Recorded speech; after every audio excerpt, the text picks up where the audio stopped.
All Now. right. Welcome Now. back. Welcome Hello. back, everybody. What's up, guys? What's up? Another Monday, another show. For everybody Amen. who's shuffling in and doesn't know, we do this live stream every Monday night. And then we also have some clipped videos starting to come out during the week, too. So if you can't make the live show, you can always click on our YouTube and check out some of our previous clips and previous shows. Yeah. What have you guys been up to, man? Exciting weekend of some sports for our local stuff that we follow. I've been trying to figure out what I'm gonna do with my sweet freaking. I swore. Dang it. Okay. My sweet Debo Samuel T-shirt that it doesn't work anymore. That's what I'm trying to figure out what to do. Yeah. Well, with that, I guess that's where we start, right? Debo Samuel traded Yeah. to the Washington Commandos. Yeah, 5th round pick is what their Niners are getting back. Obviously, the contract made it tougher to trade, and so the return was not going to be as good. Even though he only had about 1 year left. Yeah. Last year, I'm watching the YouTube feed and I just saw the Debo in the Commander jersey. Rough. Yeah. Oof. I don't like that. Yeah, it's not fun. Not fun. It's for me, I think about how much he dropped off last year, even like when he was basically the only guy left. And I think about that, and I think about getting a 5th round pick, and I think about the money he's going to be making on this final year of his contract. And I think it's probably in the end an even trade. Like as much as I hate to say it, if he does return back to glory, or anything close to it, if he makes like any step better than what he did last year, then the Commanders are getting a really, really great player. And Debo was great for quite a few years for the Niners, but he did take quite a beating, especially when he was doing all the running back stuff too. And if he's able to get back to form, good for him. Glad he could, maybe make some more money after this next season. But I just I get it, and I think 5th round is probably about the right compensation. I would have preferred a 2nd rounder or something, obviously, but I don't think that the market was there for that. That ask. Yeah, and I agree. I haven't heard anything different, but I suspect a 5th round was probably the best they could get. Yeah. At this point, and they knew they had to move him. So well, there was talks that they were trying to, and I can't remember the kid's name, but there was talks that they might trade, Commanders trade a defensive player was thrown into that trade mix, and it looked like that was kiboshed there at the last second. So I don't know. I think a 5th is right, but it does feel pretty shallow, right? It feels like maybe you could have got a 3rd or 4th. There is a real possibility that he ends up being worth a 3rd, like he could have been worth a 3rd or a 2nd round pick, if he returns back to what he was doing a couple years ago. If he doesn't, then the Niners kind of got a steal. If Debo is washed, then the Niners win this trade, Right. That's for a 5th round pick. And obviously we don't know for sure who the Niners end up picking. And that's, it could end up being a wash either way, it's just, we don't know. It's the known versus the unknown, right? Especially with a 5th round pick. You could get a George Kittle, or you could get somebody who has the career that I had in the NFL, which is not at all. So you don't know, especially with later round, last day picks, 5th or 7th round.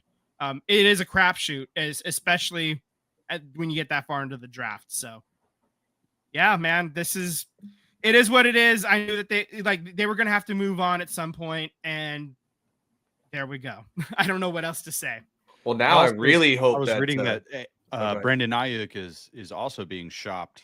They're asking questions, I think, and I think some teams might be, asking as well. Like I said, Ricky Pearsall, wide receiver 1, was what I texted back to you guys when we talked about it. So I think this is, and because Ricky Pearsall did have the that one game where he went off, he flashed, he showed me something that I needed to see from him. I'm going to operate under the assumption that he's not going to get shot in the offseason. And do you think that if the 49ers were to trade Ayuk, that possibly puts your GM on the hot seat, knowing that we did this contract and it was just an absolute dud? Not necessarily. No. John Lynch has there's been some questionable moves, but every GM has questionable moves. I think by and large, him and Shanahan are on the same page. And Jed York was there when the GM and the head coach were not on the same page.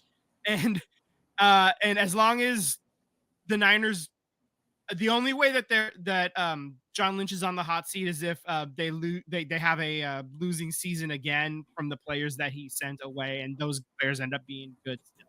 So that's what you look at. If Javon Hargrave signs somewhere else and is able to bounce back and be good, if Debo has a bounce back season, if Ayuk does get traded and he comes back from this knee injury and looks every bit the all-pro that he was trending to be beforehand, then it does start to look a little bit bad, but I wouldn't say hot seat. No, like that at worst, I think that puts John Lynch going into the next season, into the 2026 season, looking over his shoulder a little bit. Like the seat starts to get warm at that point. This season, no hot seat at all. Gotcha. Not now. Unless they start off like 0-7 or like something ridiculous. If they are like ridiculously terrible, like like Sam said, 0-7. If they're like 2-9 or something like that, then sure, okay, then absolutely. Yeah. What do you think about? Do you think the 49ers are going to make a run at somebody like Davante Adams? They might. The wide receiver draft class is not as deep, as they're saying this year. So I think as it was last year, just all the draft experts are saying like the running backs are where it's at this year, more so than the wide receivers. But they're still they'll probably take a wide receiver at some point. And obviously they're going to have to fill in wide receiver somewhere. And if they're able to get Davante Adams for, fairly cheap, I think because Debo's contract is like, that'd be dead money on the Niners. Ayuk would be dead money on the Niners as well if he gets traded, right? Davante Adams' dead money is somewhere else, right? Like that's on the Raiders, I think. Maybe it's the Jets. I'm not entirely sure. Jets. It's on the Jets. It's on the Jets.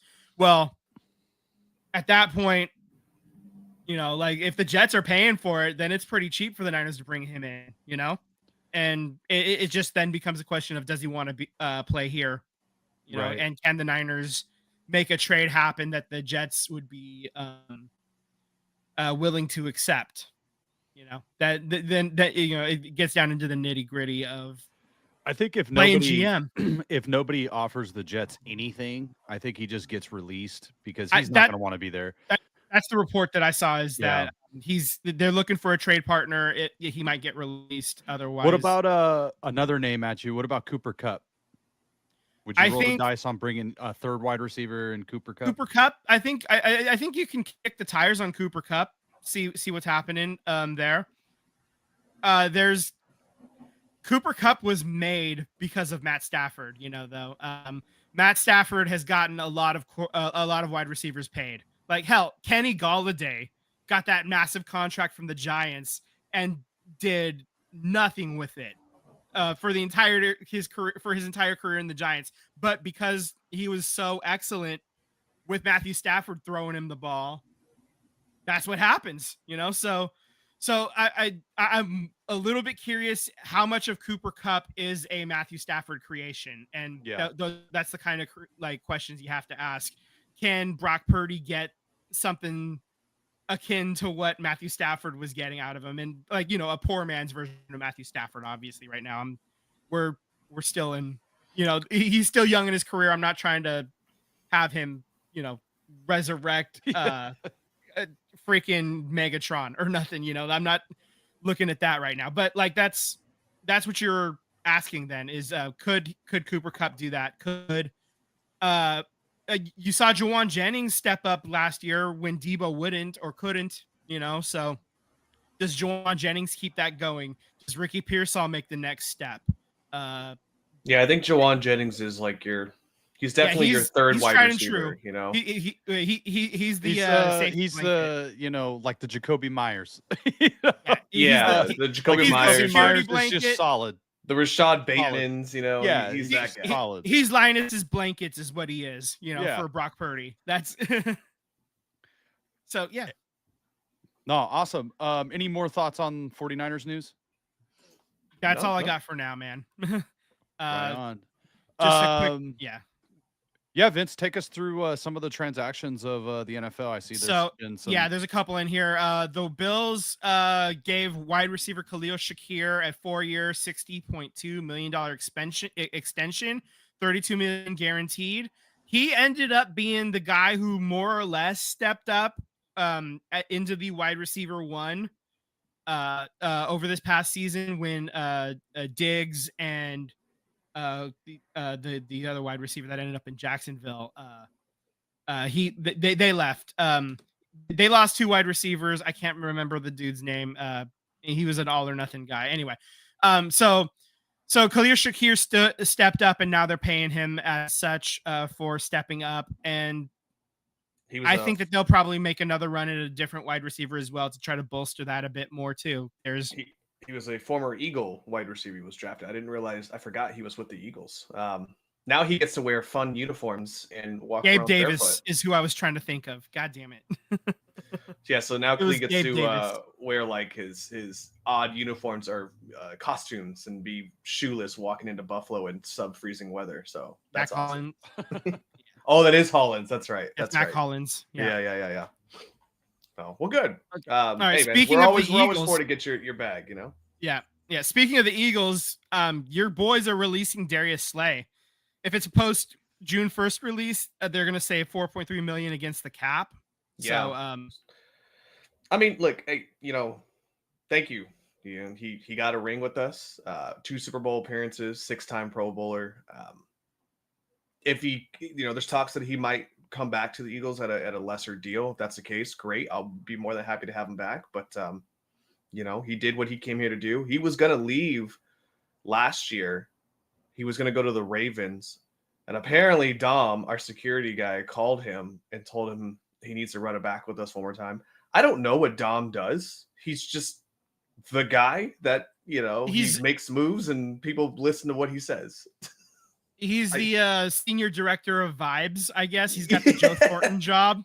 Yeah. But with Philly, with the Eagles. I don't know exactly what he does. I mean, I know his job is to protect, the star players and the coaches. But, apparently Dom called him and Darius said, okay, I'll run it back one more time. And it paid off for a Super Bowl. So all power to him. Whatever he wants to do. If he wants to go chase that bag somewhere else, go for it. If you want to come back and try to run it back one more time with us, go for it.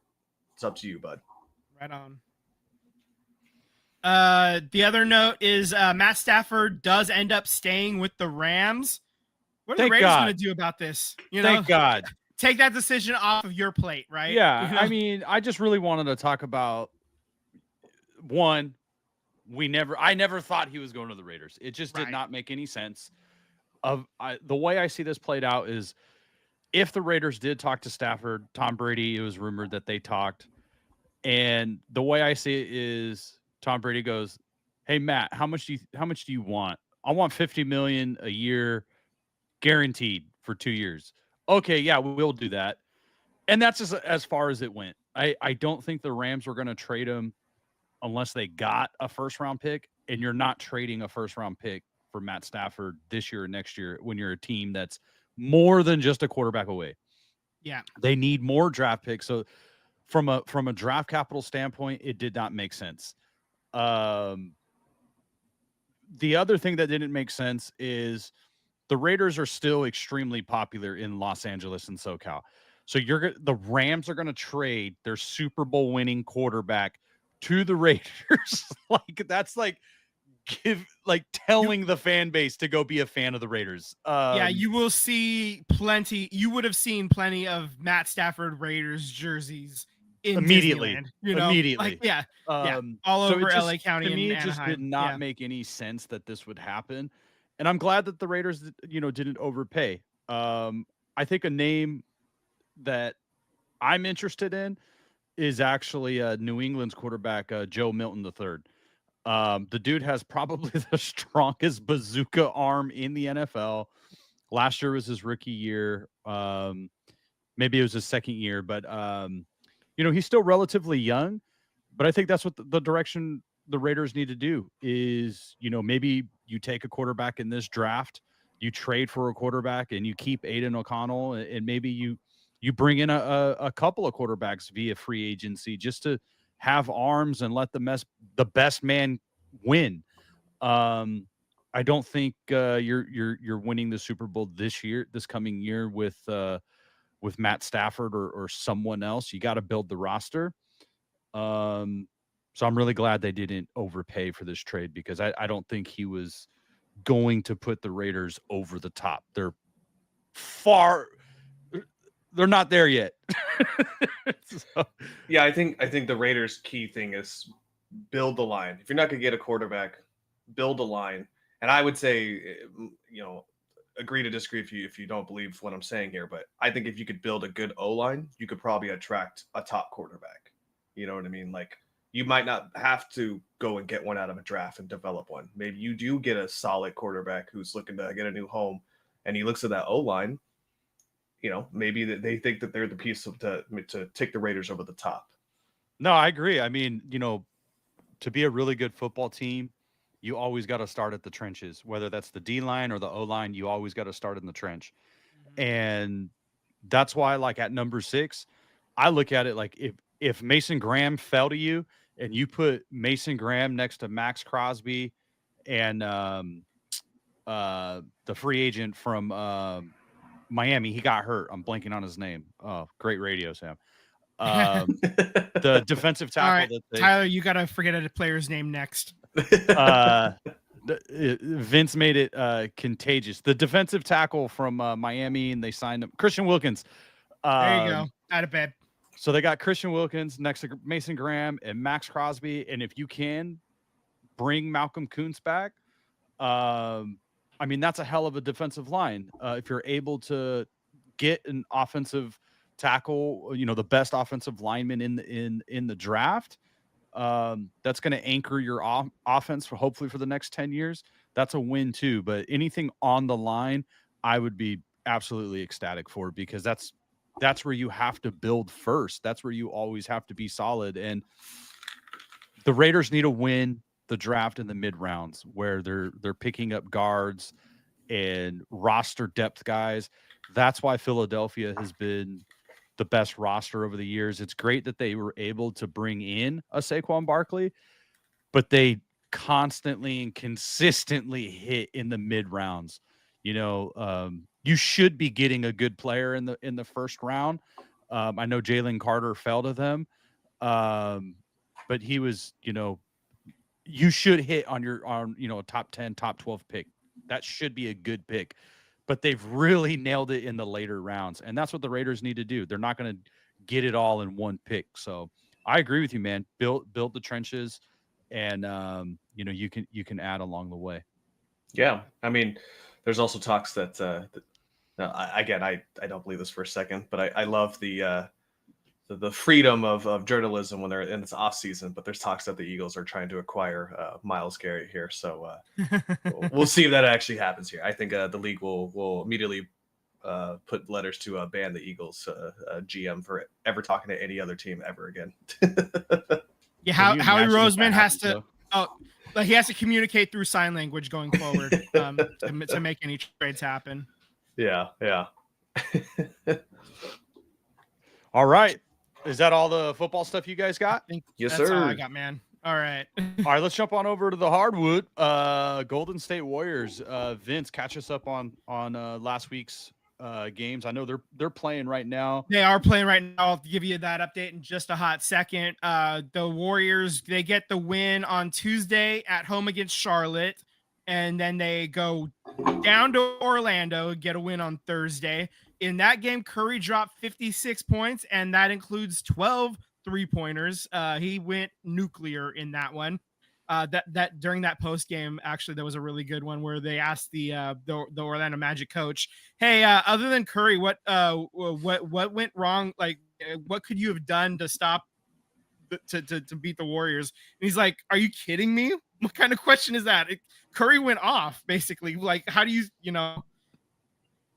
When he goes God mode, what are you supposed to do? So anyway, and then in Jimmy Butler's first game that he didn't play in at Philly, the Warriors lose by 7 in Philly on Saturday night. Ouch. It's the first time, like I said, it's the first game he didn't play in since being traded to the Warriors. And we also possibly saw the last dunk of Stephen Curry's career. At least that's what Steph Curry said post game, was he probably doesn't think he's going to ever do that again. But he felt good. He wanted to go up. He put it down. Right now, as it stands, the Warriors are they're up 6 points right now toward the end of the third quarter. They're playing in Charlotte right now. So hopefully they can hold on and get the win here. They are sitting in 7th in the West. They're 32 wins, 28 losses. We're starting to see, like, you get above 500, and then some of these other teams started to fade a little bit. Dallas is in 10th right now. Sacramento is in 9th. Minnesota is in 8th. The Warriors are actually tied with the Clippers for 6th right now. We were just talking last week about how the 4 seed is reachable. Right now the 4 seed is a little less reachable. But the Steph just made a ridiculous 3 right now. Yeah, I'm sorry. I just turned it around. Yeah, he was kind of running into it and just put it down. So that's great. But you're tied with the Clippers for the 6th seed. If you can get ahead of the Clippers, if you can make sure the Clippers do Clipper things, then you're just looking up at the 5 seed for Houston. And in that game, like, if you're able to catch the 5 seed, you could potentially be facing Memphis in a 4-5 matchup. That could be a lot of fun. We know Memphis hates the Warriors. We know a lot of teams hate the Warriors because of success. Success breeds contempt, right? But they were especially not thrilled with the Warriors, especially Ja Morant. So could be fun to see them and then to beat them again and just kind of rub their nose in it one more time on the way out. That'd be fun. I was watching some video on the Grizzlies, and Draymond was also mentioning it as well. Their offense is unique. It seems like every so years we get teams trying to reinvent the wheel here on how they generate offense. But what's unique about the Grizzlies is they don't set like a high pick and rolls. Most teams do a pick and roll with the ball handler, but the Grizzlies don't do that at all. If you watch, they maybe set back screens for other players, but they actually don't ever set a screen for the pick and roller. They set off ball screens to get people open, and it throws a lot of teams off because it's constant movement. So if you watch the Grizzlies offense, the ball handler will start here, and then the ball will just literally move around the court with different back screen pick and roll options, and it tires out defenses, and that's how they're winning a lot of the games. So when you watch the game, I'm just giving you a point to look out to. You'll see that we set screens for Curry or whoever's ball handling, and the Grizzlies just won't do that for the ball handler. It's pretty unique.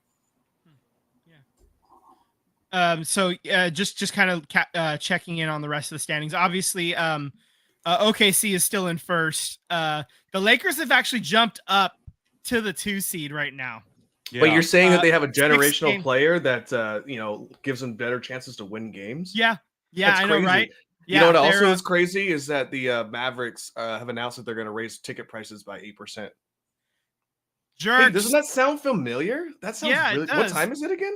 Yeah, it's FJF. It's FJF. Yeah. So I mean, it'd be just kind of looking ahead, and then Denver. They're actually tied with Denver.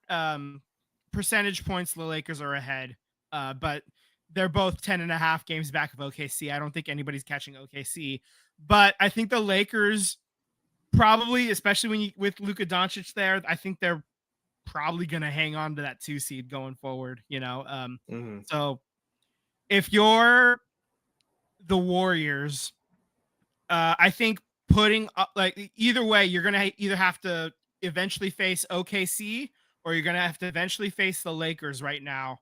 And either way, that's gonna be a tough matchup, right? Let's not kid ourselves. Those are two excellent teams right now, especially with that Doncic trade.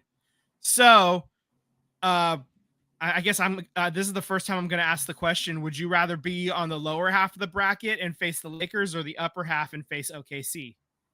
What do you guys think? Honestly, I would rather face the Lakers than I would want to face the OKC. I mean, there's a reason why they're so far ahead of everyone else. You know, that team is they've got a pretty damn good chance. Yeah. There's streets ahead if you're a community fan. Yeah, I think I would rather play the Lakers. I think too, it's just better drama. Yeah, that's true. It's a shorter flight. Yeah. You know, I think it's just a more entertaining series with the Warriors versus the Lakers. Get a rematch of the California State Championship. Absolutely. That's what they called it. Was that last year or the year before? Yeah. I think I agree too. Even with the addition of Doncic, that's just staying closer to home. It's a team that you see a lot. Yeah. Breaking news. It looks like Draymond Green is going to get ejected from the game here. Yeah. What exactly, do you know what exactly happened there? It's the excessive wind up. Okay. So. Anyways. I happened to be looking down at the Sharks game at that exact moment, and I saw they surrendered a goal. So, okay, so they're calling it a flagrant foul. Do they call it a 2? Draymond. Evidently not. Flagrant 1. Okay, he's not leaving the court. So, okay, Draymond is still in. He's the streak can still live with Jimmy Butler. Yeah. Last I checked, he was at 11 points and 8 rebounds. The last I checked, so he's closing in on a double-double. So stay out of trouble, Draymond. There's the line. Take a couple steps back from it, and then play from there. You know what to do. You're a Hall of Fame, kind of player. You got it. I think he has a real chance to actually win that Defensive Player of the Year award. Now that Wemby's gone, Embiid. I mean, granted, he wasn't really going to win it, but he's done. Yep. So I think maybe outside of Boston, Milwaukee, and I want to say OKC, I think Draymond's probably got one of the better chances to win this award here. Yeah, the Warriors are very highly rated as a defense too this year. So I don't think we talk enough about just how good they've been playing defensively, especially since acquiring since acquiring Jimmy Butler too. I think they're that's certainly an area where the Warriors could cause some problems for some teams in the playoffs, But first, let's get into the top 6 first, and they're basically on the doorstep of the top 6. Let's see. Looking ahead, the games this week, you have this game that they're playing at Charlotte, currently up 4 with near the end of the third quarter. They're at the Knicks, and the Knicks checking in. They're currently the number 3 seed in the East. Then they're at Brooklyn on Thursday. Brooklyn checking all the way down in 12, so they better win that game. And then you're playing Detroit, who is currently the Eastern Conference's 6th seed. That's a Saturday night game. So there's some opportunities to play some unfamiliar opponents. Although Jimmy probably is a little bit more familiar, having been playing in the East for basically all of his career, right? Or almost all of it. You had he was in Philly. He was in Philly, and then you had Miami, and Miami, and where was Chicago? Yeah, that's all Eastern Conference. Yeah. So teams maybe didn't study Jimmy quite as hard in the Western Conference, and conversely, Jimmy, when he's on, he definitely puts on the work, right? So that's he knows, he's at least familiar enough with these opponents. He might be able to help the Warriors out here and there. with these Eastern Conference opponents. So there you go, coming up this week. What I want to see the Warriors do this week is be in sole position of the 6th seed.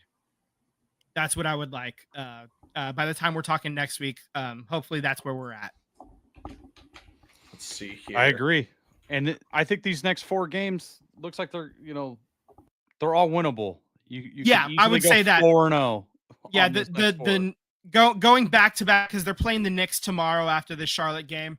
But back to back is never easy. But I would love for them to be 4-0 this upcoming week, including tonight's game. If they end up being 3-1, that's still a pretty good road trip. Yeah. So there we go. That's the goal. I think you want to have sole possession of 6, and then you can start worrying about 5, right? You can't catch the 5 seed until you catch the 6 seed. So there we go. That's what I'm gonna throw out there into the universe. Agreed. I'm looking at this flagrant foul on Draymond Green, and from one angle it looks really bad, but then when you see it from a different angle, it looks like the dude just totally overacted. He got hit in the neck.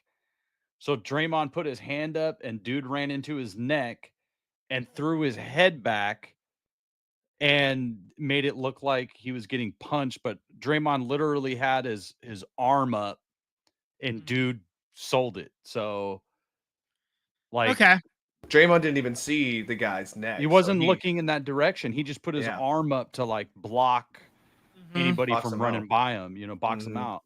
But it just looks like a terrible foul that shouldn't have been called. I mean, he sold it. He did a great acting job, but whatever. I don't think the game is going to come down to this. Players know to do that on Draymond too. At this point, right.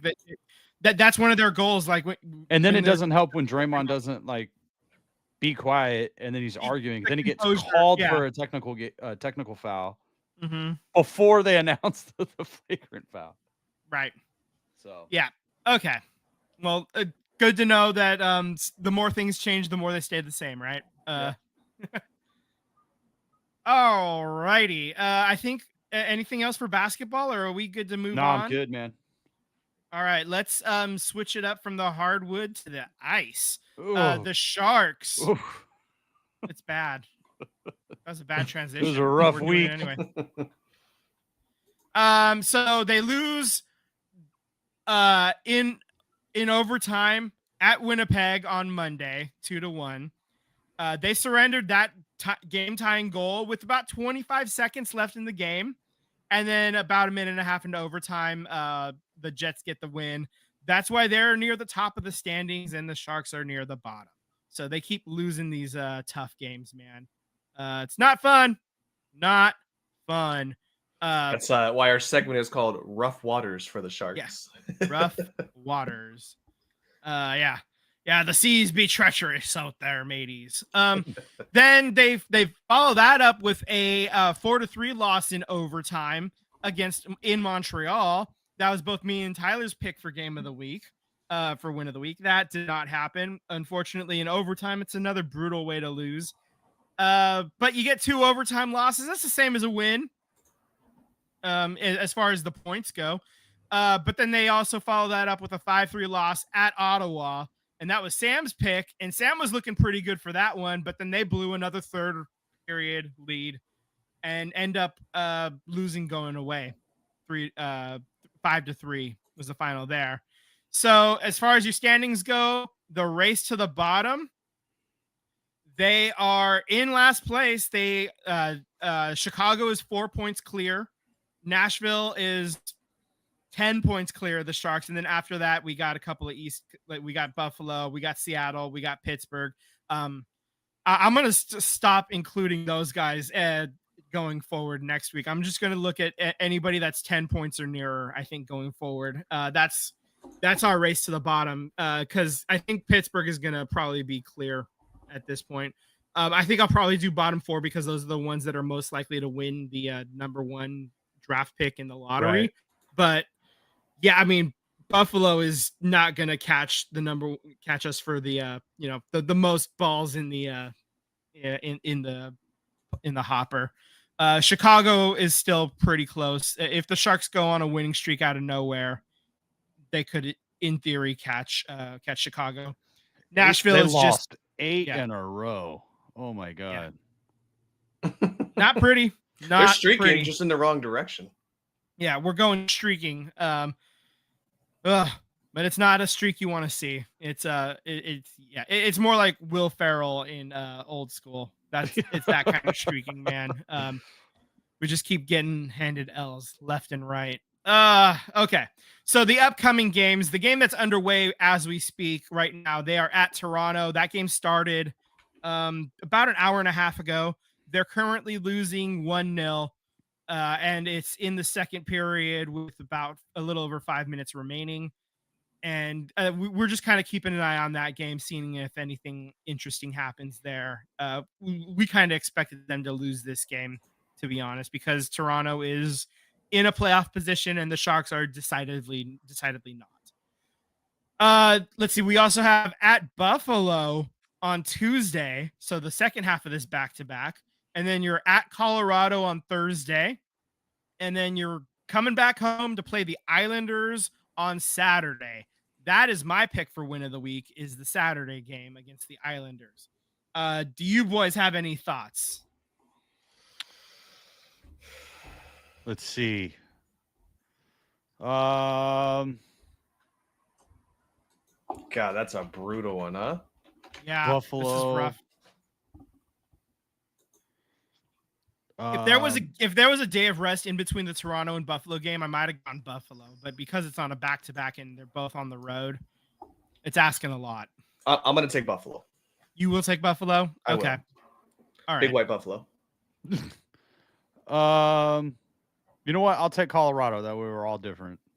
Okay.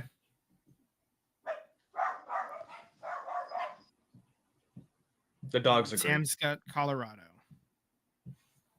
Okay. So that's that with our win of the week. Right now, Sam is still in first place with 8 correct picks. Tyler has 7 and I have 4. So it's a chance for somebody. Mom just got home, so the dogs are going crazy. They're having fun with that. Okay. So this is a chance for all 3 of us are live. If there's a win happening this week, somebody's getting a point. So that's cool. These standings have been the same for a while. It's been kind of rough out here in these waters, to borrow the phrase that we've already got up here. I'm liking the players are still playing hard, you know. Yeah.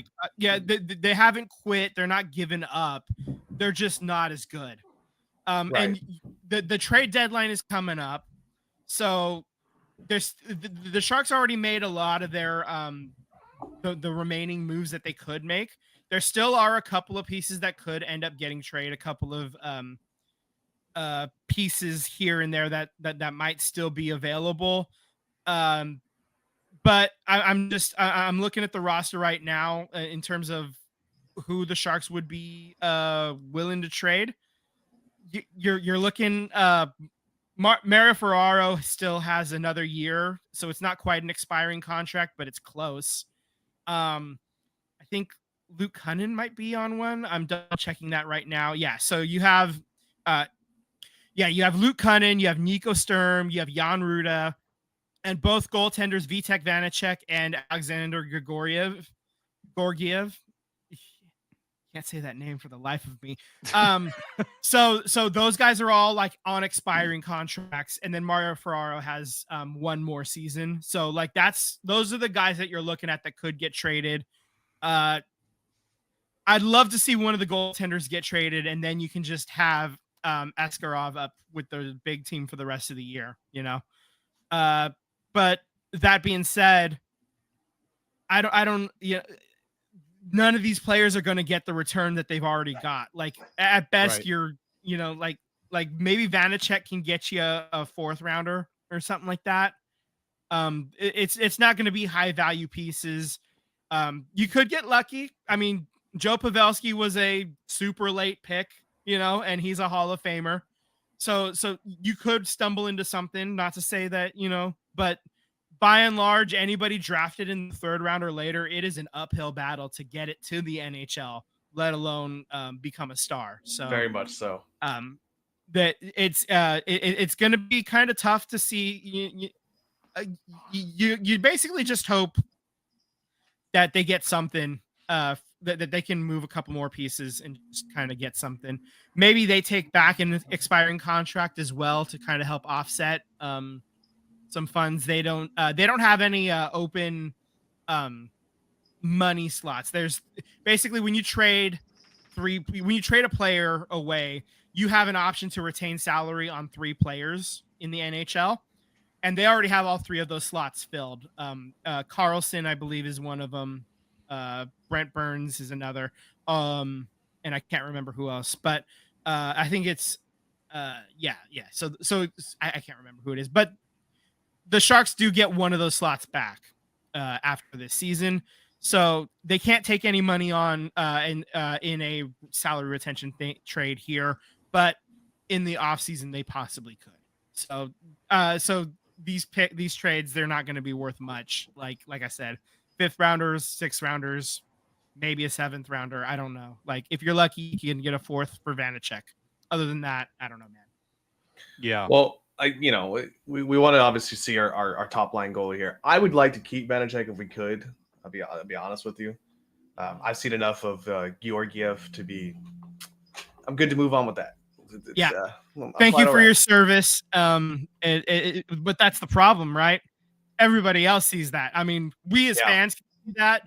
There's no way like scouts in the NHL don't see that too. So like, even if they are going to trade him, they're going to get jack squat for him. So I don't like. I don't think he's movable.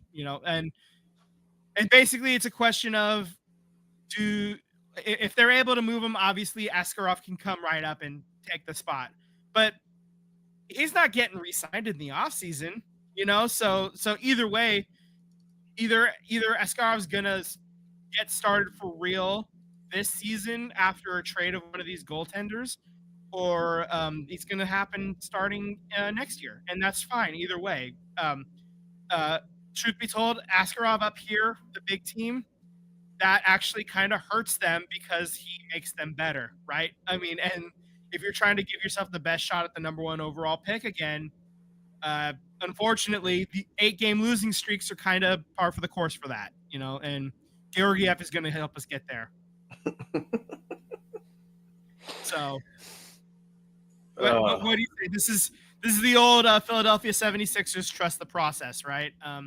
Didn't quite work out as well for them, but we've seen it work out for other teams. So it worked out for the Houston Trash Cans. So,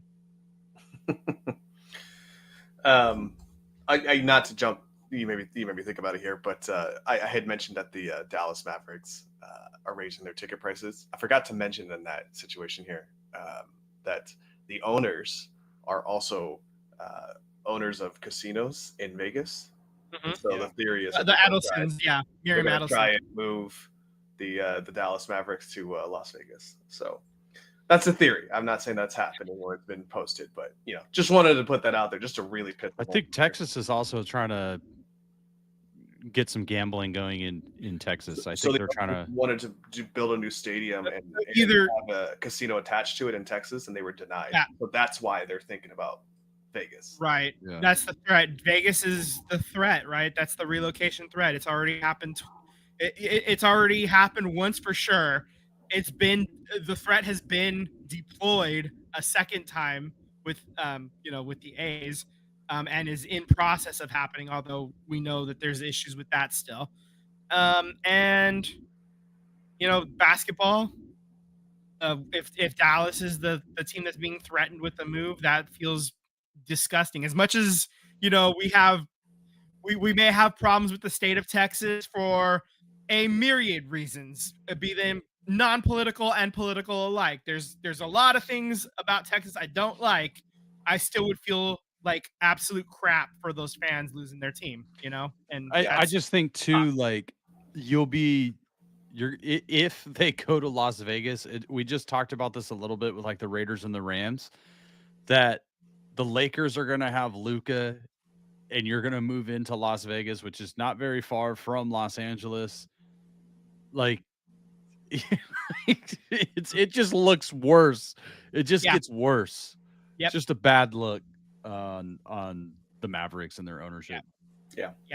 We need an expansion team in Vegas. I think is probably the best thing for everybody involved is putting expansion teams in new cities For sure. and making it work in the current cities that teams are in, or former cities where they could possibly move back to. And then I could, not hate a certain sport, and if he sells the team, that'd be great too. Anyway, sorry, I got kind of lost in the sauce there a little bit.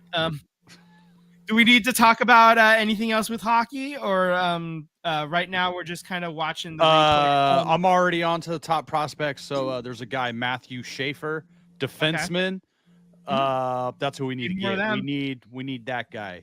We need more defensemen. We need a defenseman. As many defensemen as possible. That's what you need. I need another first Solid D-line. overall pick jersey. Turn them into Pokemon. Start collecting them all, man. Exactly. There we go. Buddy Hield Toronto is just Buddy Hield is on one right now. By the way, he just scored another 3. So yeah, and Toronto just rang one off the crossbar. So and they're on a power play as the second period comes to an end. So this is dangerous times, and Toronto just scored. As I'm looking at it, they just scored with 4.5 seconds left in the second period. I think I don't know who gets credit for the goal. It was kind of bouncing around. It looks like it was Kynes' knees, maybe. I don't know how to say. I can't see that. Yeah. This is nightmare scenario. You were almost out of the period. You almost got to the dressing room, and Tavares puts a shot puts a pass down. Austin Matthews feeds it to the net, and Kynes just kind of puts it in past Georgiev, and just terrible positioning by the 10D there. Oh my God. What else? We're gonna keep losing games. That's the ticket right there. That's the recipe, Georgiev. We literally just said it 4 minutes ago. Oh man, that is not good. And on the shot clock, it's 20 shots for Toronto, 10 for San Jose. So the team is just not good. Need some help all over the place, and help on the defensive side. Help on we need more than just Macklin scoring goals, So anyway, I think it's time to move on. The second period has ended. We can move on to the pitch, I guess. Yeah. And we can talk about Tyler, take it away, bud. Yeah, Wrexham. Like they're not gaining ground, but they're not losing ground. So I guess you can't be upset with this. But Right. They tie against Bolton on Saturday, which that helps Bolton in terms of trying to get themselves into a playoff scenario to move up here. They're currently 18. The Wrexham is currently 18, 8-7, 62 points. Third place in the League One here. They're 2 points away from Wycombe. Their next match is against Huddersfield this Tuesday, so tomorrow, and then Rotherham on Saturday. So the Wrexham almost had this game.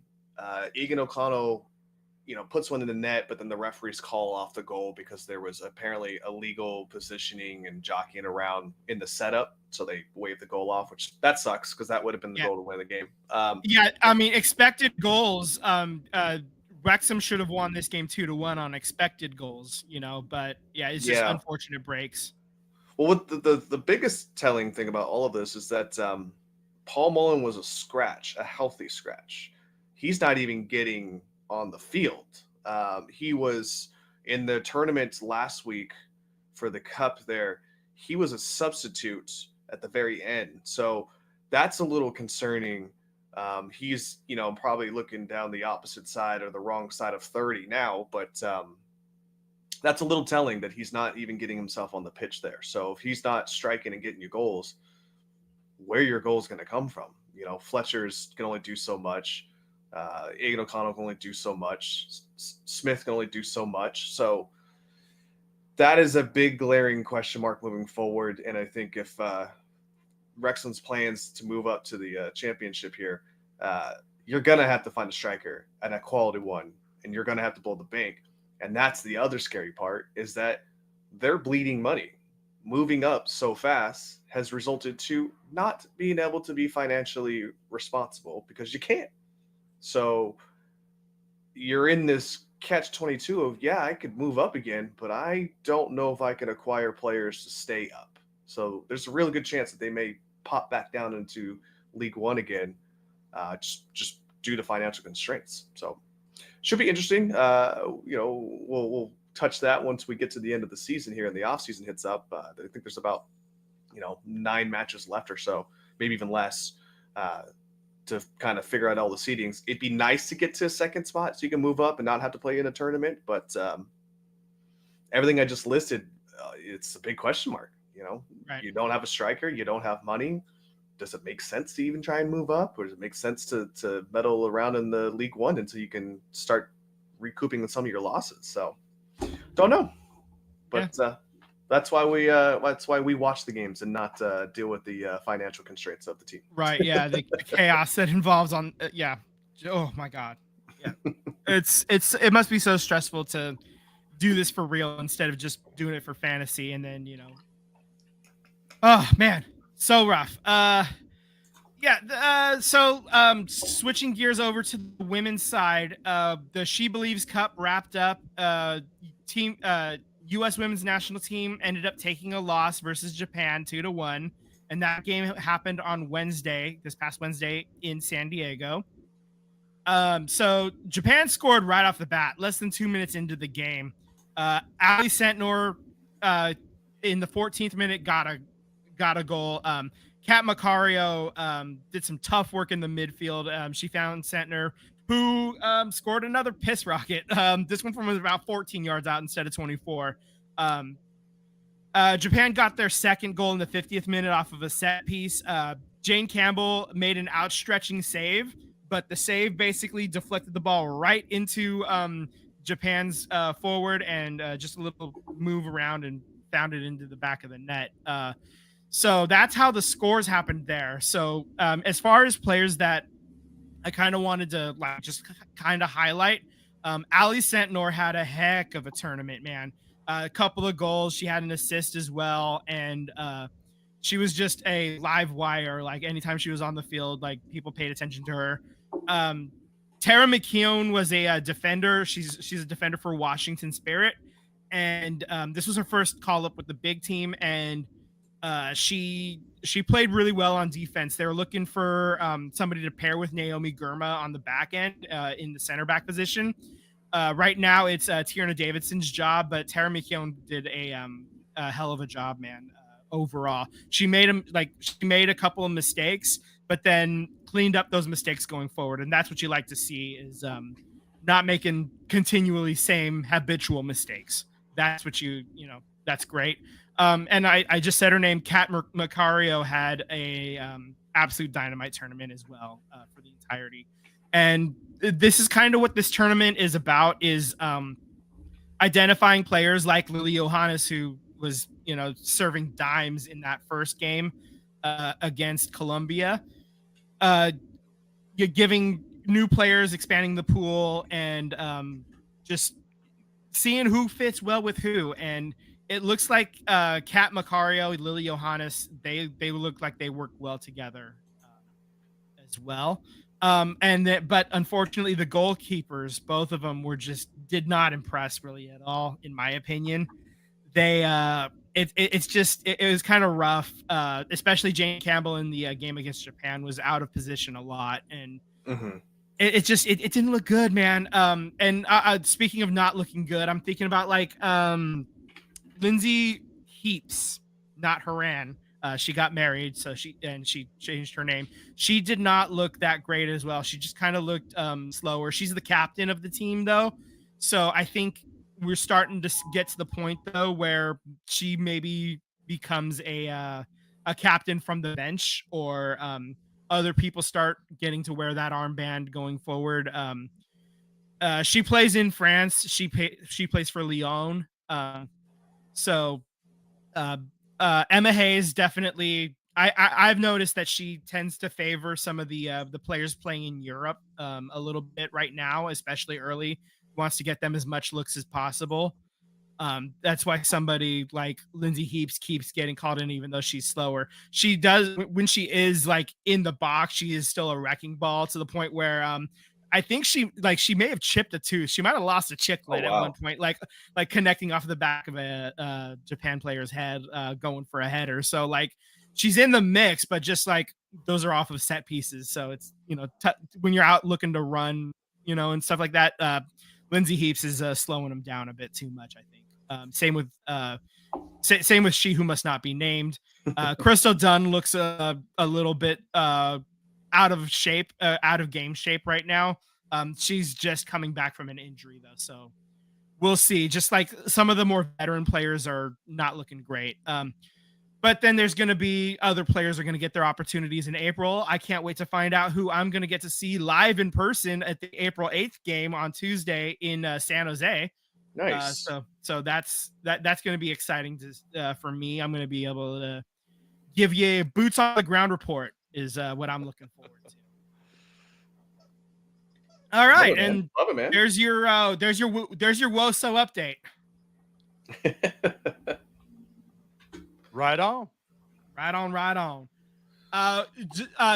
Touching back on the Warriors right now, they've extended the lead a little bit. They're up 16 points with the ball, with about 4.5 minutes remaining in the game. So that game is becoming more and more in control as the seconds tick off the clock, and hopefully they can just close this out. With that, I mean, anybody got anything else besides an FJF for the road? FJF. Always, man. Always. Yeah. Great start for the Warriors. Next 4 this week. Go 4-0. Start climbing the ladder. That's what I'm hoping for. And the Sharks, just stay competitive. Stay interesting. Don't quit. I mean, let's see, man. So we can get that a second number 1 overall pick. Yeah. That'd be pretty gnarly. And then we got next week, I think it's the 17th, is the WNBA draft. Yeah, so it's in 2 weeks. Yeah, in 2 weeks. Yeah, so a St. Patty's draft. Love that. Oh, the 14th. The draft. Monday the 14th. Monday. You mean Monday, April 14th? Yeah. April 14th. Okay. Yeah. So next month. So next month. Yeah. Yeah, so on that game, that day we'll have we'll be able to talk a little bit of WNBA and maybe see where the Valkyries end up picking, who they end up picking. And also I'll be able to report on what I saw at the women's national team match against Brazil, a gold medal Olympics rematch. They're doing one on April 5th down in LA. And then they're coming right up the road and doing it again.